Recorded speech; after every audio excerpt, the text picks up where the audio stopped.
So I'm going to do a voiceover on this session with Bruno because our 3-year-old was really enjoying talking in the background. So I'm working on introducing the e-collar to something he knows, which is place. And then I'm using the treat and train to reinforce the behavior of going and laying on the place board. It's a way that I can indirectly reward him. That kind of switches things up a bit. So what I'm doing is tapping until he lays down, and then I hit the button and food comes out.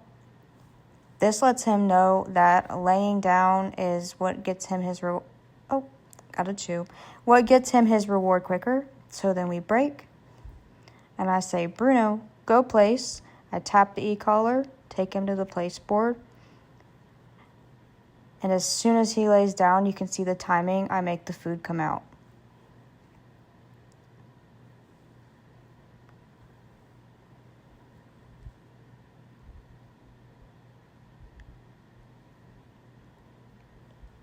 Treat and trains are really good. I like them because the dog learns that they can be rewarded even if you're not there. So sometimes what you'll see is a dog will want to get up more if it sees you across the room, because in its head, like, it's not going to get a reward with you over there.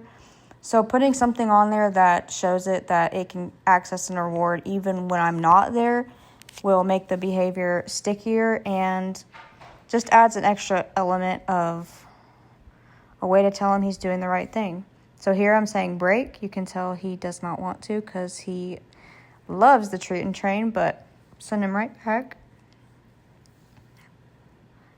And dispense.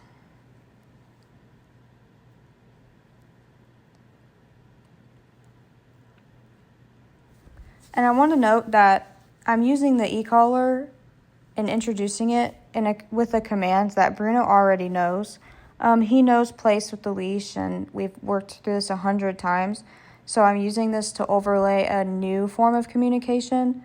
That way it is, don't mind the kiddo. That way it is much less confusing for Bruno, and it will make way more sense as we teach it, because the e-collar is not directional. And what I mean by that is, like, if I have the leash, I can direct him where to go. The e-collar doesn't do that. The e-collar is what we refer to as a gas pedal, and we can also use it as brakes. But here, I am using it as a gas pedal and tapping till he lays down, and then he can get what he wants. Over time, this will make the behavior speed up, which is why I refer to it as a gas pedal. It's on very low stem. And you can kind of see him start to play the game a bit.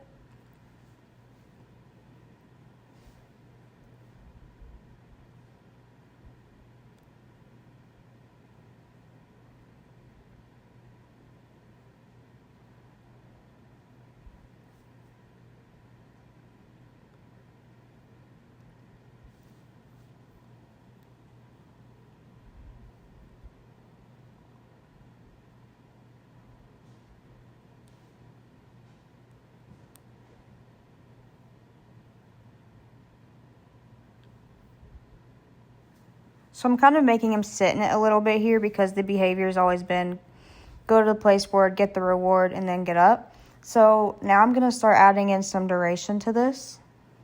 So I'm going to get him to the place board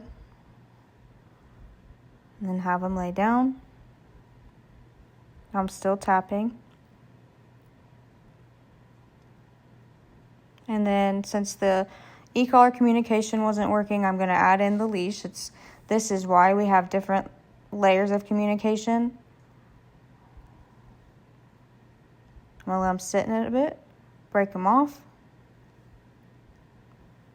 and go right back. I'm going to tap, and he lays down much faster that time, so I'm going to go ahead and pay. These are all just little games you can play to switch training up, but also it adds much more nuance and clarity in the training. It gives us kind of different ways to reward and correct.